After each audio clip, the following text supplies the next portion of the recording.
Today, I have the pleasure of speaking with Dr. Tiffany Perkins-Munn, Managing Director and Head of Data and Analytics for JP Chase Marketing. Dr. Perkins-Munn is a member of the editorial board for CDO Magazine, a recipient of the prestigious CDO Global Data Power Women Award, the AI 100 Award from AIM Research, and has been recognized as one of the top 100 most influential people in data by Data IQ. Additionally, she was a top 10 finalist in the Merrill Lynch Global Markets Innovation Program. As head of marketing data and analytics at JP Chase, she has built a reputation for solving complex business problems through operational improvements, financial insights, and strategic recruiting. We're thrilled to have her with us today. Thank you so much for joining us, Dr. Perkins-Munn. Thank you for having me. I really appreciate you taking the time. One of the things that's near and dear to my heart is really making these kinds of topics accessible to the broader population so that everyone in every industry and every field, no matter how large or small their organization, really understand data and the utility and the impact that it has on, their success and how they drive their metrics. Awesome. That's great.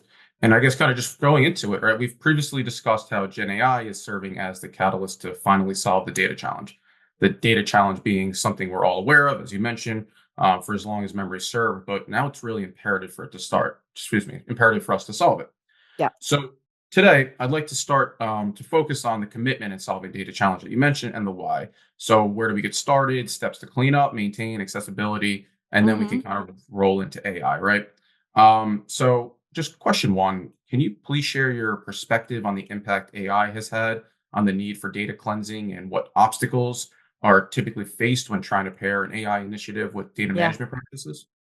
Yeah, it's really interesting because in my perspective anyway, AI has created somewhat of a paradoxical situation in data cleansing and management, right? So on the one hand, AI promises to automate and to improve data cleansing processes, and that's what we want it for. But on the other hand, it's inadvertently increased the need for more rigorous data cleaning practices, right? And I think that there are a few factors that this paradox stems from, just to give you like concrete examples.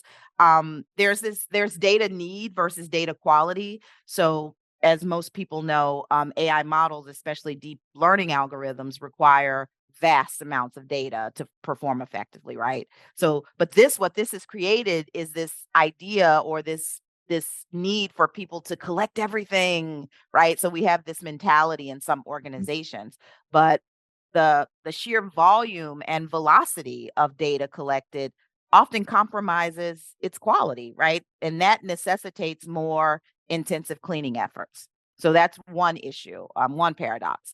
Another is really this, what I call the amplification effect.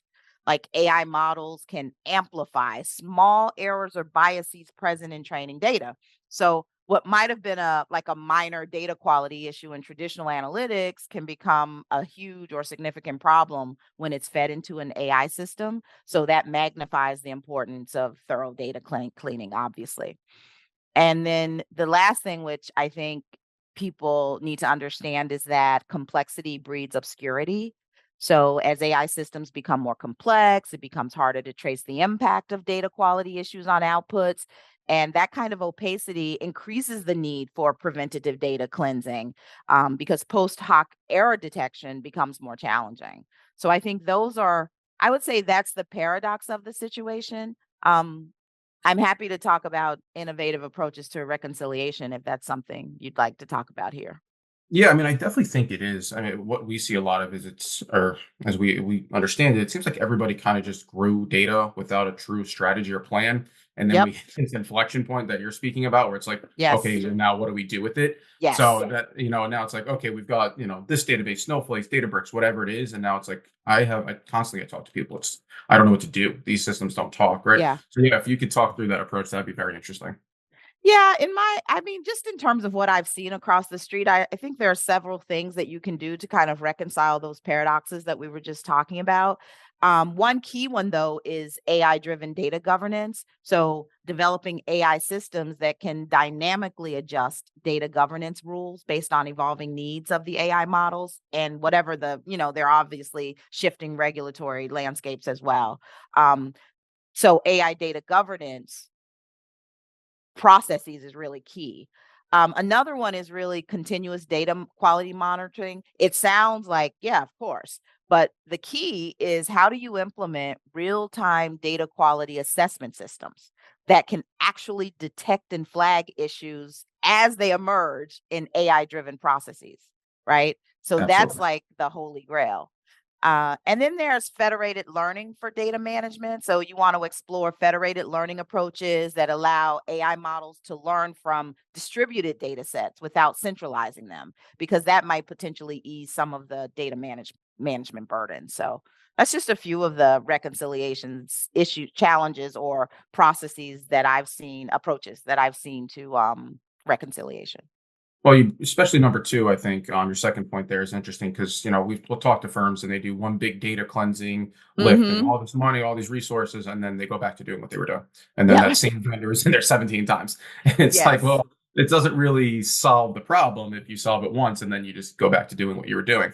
So, if we could kind of just elaborate on that, what kind of practices have you found successful for maintaining that golden record, or whatever you want to call that? That's perfect set.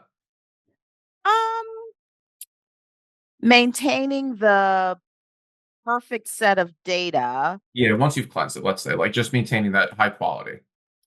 Yeah, it's interesting because I think that part of what we have to do is really think about what is how do we enhance data cleaning and quality management? You know what I mean? So Mhm, we've seen, like, we know that AI can be effective in assisting data in cleaning data and managing data quality, but how do you like keep it going, maintain it over time? And I mhm, think there are lots of ways, but I'll talk about a few of them here. Um, AI algorithms. So this is all about automated data profiling and anomaly detection. So AI algorithms, particularly when you're talking about unsupervised learning models, they automatically profile data sets and detect anomalies or outliers. And that's the kind of capability that's crucial for if there are inconsistencies in data formats or values, if you need, if they're detecting potential errors or unusual patterns that might indicate data quality issues, continually monitoring data streams for real-time anomaly yeah, detection. That's just one way that you keep it's like an automated ongoing way that you keep your data clean. You also do intelligent data matching and like deduplication. So mhm, machine learning algorithms can improve the accuracy and efficiency of data matching and deduplication processes, right? So fuzzy matching algorithms, as most people know, can identify and merge duplicate records even when they contain slight variations or errors. But AI can learn from human decisions on matching to improve its accuracy over time. And so those techniques are particularly valuable for maintaining clean customer databases or merging data sets from multiple sources. okay, awesome, yeah, that makes sense, thank you. Mhm. Just kind of go back to what you started with. I know you wanting to help a lot of firms and figure out where to get started, right? This is firms of all sizes. So I guess the question is, and something we come across, companies are always asking, how do I get started? Where do I get started? Is it, what does that look like? What do you typically advise? Um, so you raise an excellent point about the ubiquity of data, the challenging challenges of data cleansing. And I think prioritizing where to start is crucial for effective data management. And the guidance that I would offer, I wouldn't say this is a stair step method. I would say choose the method that works for you. But mainly you start with a business driven approach, right? Rather than trying to clean all the data at once, you focus on the data that directly impacts your most critical business process or decision. And that will ensure that your efforts have immediate tangible value. You could also assess like data criticality and impact. You could evaluate your data sets based on things like how frequently they're used, their impact on key business decisions, the potential cost of errors in this data, regulatory requirements or compliance needs. That's another method that you might use to determine where you get started. Um, Obviously, everyone knows about the 80/20 rule, right? Mhm. The 80% of value comes from 20% of your data. So identifying that crucial 20% and prioritizing it for cleansing could be another way. And I also think people should not try to boil the ocean. So Yeah. begin with a pilot Yeah. project, right? Select a manageable data set that's important but not mission critical. And that will allow you to refine your processes and demonstrate value before tackling more sensitive data. I think Um, that's a great point. yeah, And oftentimes we see companies try to boil the ocean and they invest all this money and the return's not there. And then, yep. they're like, what did we just Yep. do? Right. And people who But want to go right into like AIML, they could focus on data that feeds into AIML models, right? If you're using Mhm. those models, you can prioritize cleaning the data that those models rely on because clearly poor data quality, garbage in, garbage out. Yeah. Yeah, exactly. Yeah, it's funny. That seems to be that comes up in almost every conversation. Garbage in, garbage out, one way or another. Yes. But Well, the idea I think though is just to remember that it's an ongoing process. It's not a right. one-time event, right? You start with a focused approach, you demonstrate value, and then you gradually expand your efforts.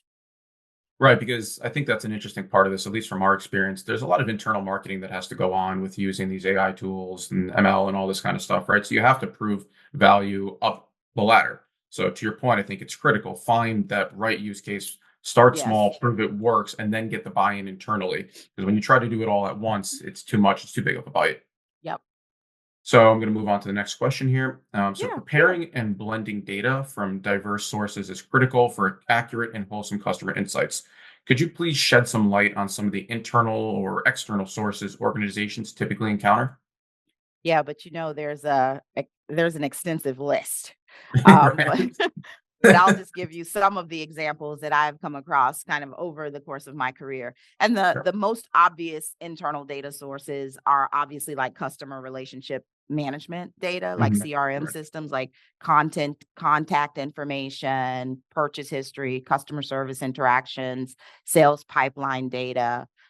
There's also ERPs, enterprise resource planning systems, where you can get information about order details and inventory levels and shipping information and financial transactions, and point of sale systems where you get transaction details and product preferences, um, in-store behavior data, and some of the most obvious like website analytics, right? Who's viewing the Mhm. page, who's clicking through, how much time are they spending on the site, are they actually doing the call to action and converting?